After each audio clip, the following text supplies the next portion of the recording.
കടലോരത്തെ ഒരു ചെറിയ ഗ്രാമത്തിന്റെ അറ്റത്തുള്ള പഴയ ഓടുമേഞ്ഞ വീട്ടിലായിരുന്നു 20-കാരനായ രാഹുലും അവന്റെ അമ്മ പാർവതിയും അവന്റെ അനിയത്തി ആതിരയും താമസിച്ചിരുന്നത്. ഒരു കാലത്ത് സന്തോഷം മാത്രം നിറഞ്ഞിരുന്ന ആ കൊച്ചു കുടുംബത്തിൽ കഷ്ടപ്പാടുകൾ മാത്രം ബാക്കിയായത് രാഹുലിന്റെ അച്ഛൻ ശേഖരൻ കടലിൽ പോയി വള്ളം മറിഞ്ഞ് കാണാതായതോടെയാണ്. കുടുംബത്തിന്റെ ഏക ആശ്രയമായിരുന്ന അച്ഛന്റെ വേർപാട് ആ കുടുംബത്തിന്റെ അവസ്ഥ തന്നെ മാറ്റിമറിച്ചു. അച്ഛന്റെ വേർപാടോടെ ഉണ്ടായ ആ ആഘാതത്തിൽ അമ്മ പാർവതിക്ക് ഗുരുതരമായ ഹൃദയാഘാതമുണ്ടായി. കൃത്യമായ ചികിത്സയില്ലാത്തതിനാൽ അമ്മ പിന്നീട് എപ്പോഴും കിടപ്പിലായി. അന്ന് രാഹുൽ +2 പഠിക്കുകയായിരുന്നു. പഠനത്തിൽ എപ്പോഴും സ്കൂളിൽ ഒന്നാമനായിരുന്ന, വലിയ ചിത്രകാരനോ എഞ്ചിനീയറോ ആകാൻ സ്വപ്നം കണ്ടിരുന്ന മിടുക്കനായ വിദ്യാർത്ഥിയായിരുന്നു അവൻ. +2 പരീക്ഷയിൽ സംസ്ഥാന തലത്തിൽ തന്നെ ഉന്നത മാർക്ക് നേടി വിജയിച്ച രാഹുലിനെ തേടി ഉന്നത പഠനത്തിനുള്ള ക്ഷണം വന്നെങ്കിലും കയ്യിൽ പണമില്ലാത്ത ആ പാവം ചെറുപ്പക്കാരൻ തന്റെ സ്വപ്നങ്ങൾ അവിടെ ഉപേക്ഷിച്ചു. ഒരു വശത്ത് രോഗിയായ അമ്മയുടെ മരുന്നുകൾ, മറുവശത്ത് അനിയത്തി ആതിരയുടെ പഠനച്ചെലവും വീട്ടുചെലവും. രാഹുൽ ഒട്ടും മടിച്ചില്ല. പുലർച്ചെ 4 മണിക്ക് എഴുന്നേറ്റ് അവൻ ഗ്രാമത്തിലെ ചായക്കടകളിൽ പത്രവും പാലും എത്തിക്കാൻ തുടങ്ങി. പകൽ സമയങ്ങളിൽ സ്വന്തമായി മണ്ണുകൊണ്ട് ഉണ്ടാക്കിയ കൊച്ചു ശില്പങ്ങളും കളിപ്പാട്ടങ്ങളും നഗരത്തിലെ തെരുവുകളിൽ വെച്ച് വിറ്റു. പഠിക്കാൻ ഏറെ ആഗ്രഹിച്ച ഒരു 19-കാരൻ തെരുവിലൂടെ ചുമടും താങ്ങി നടക്കുമ്പോൾ നാട്ടുകാർ ചിലർ അനുകമ്പയോടെ നോക്കി. പക്ഷേ രാഹുൽ തളർന്നില്ല. അവൻ സ്വന്തം വിധിയെ ശപിക്കുകയോ ആരോട് സഹതാപത്തിന് കാത്തുനിൽക്കുകയോ ചെയ്തില്ല. തെരുവിന്റെ കോണിലിരുന്ന് അവൻ മണ്ണിൽ തീർത്ത ഓരോ ശില്പത്തിനും അവന്റെ കണ്ണീരും സ്വപ്നവുമുണ്ടായിരുന്നു.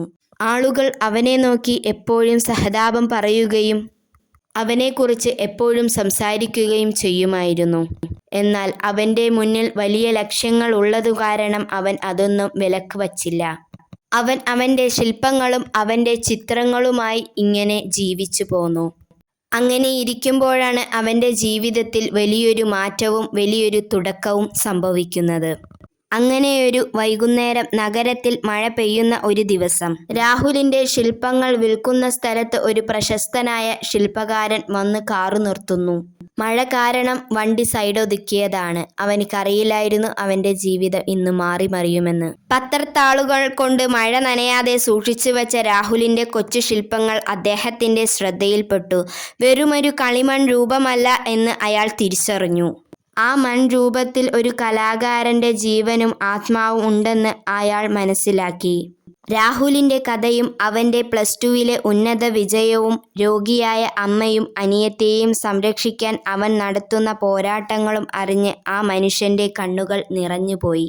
അദ്ദേഹം രാഹുലിന് മുൻപിൽ ഒരു വഴി തുറന്നുകൊടുത്തു. തന്റെ ആർട്ട് ഗാലറിയിൽ രാഹുലിന്റെ ശില്പങ്ങളുടെ ഒരു എക്സിബിഷൻ അദ്ദേഹം നടത്തി. മണ്ണിലെ സ്വപ്നങ്ങൾ മെയ്യുന്ന തെരുവിലെ കലാകാരൻ എന്ന പേരിൽ ആ പ്രദർശനം വലിയ വാർത്തയായി. രാഹുലിനോട് അദ്ദേഹം പറഞ്ഞു, നിനക്ക് കഴിയുന്ന അത്രയും ശില്പങ്ങൾ ഇവിടെ നീ ഉണ്ടാക്കുക. അവൻ അതനുസരിച്ച് ധാരാളം ശില്പങ്ങൾ ഉണ്ടാക്കുകയും അവിടെ പ്രദർശനത്തിന് വയ്ക്കുകയും ചെയ്തു.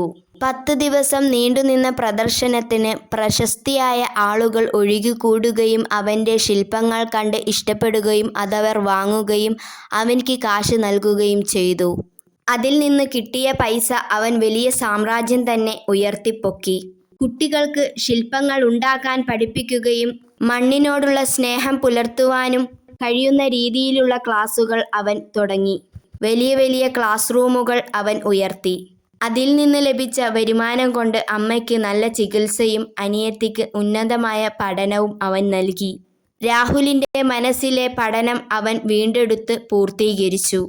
കൂട്ടുകാരെ, ചില തോൽവികൾ ജീവിതം അവസാനിപ്പിക്കാനുള്ളതല്ല, മറിച്ച് പുതിയൊരു ജീവിതത്തിലേക്ക് പറന്നു കയറാനുള്ള ചിറകുകൾ മുളപ്പിക്കുമെന്ന് രാഹുൽ ഈ കഥയിലൂടെ തെളിയിച്ചു.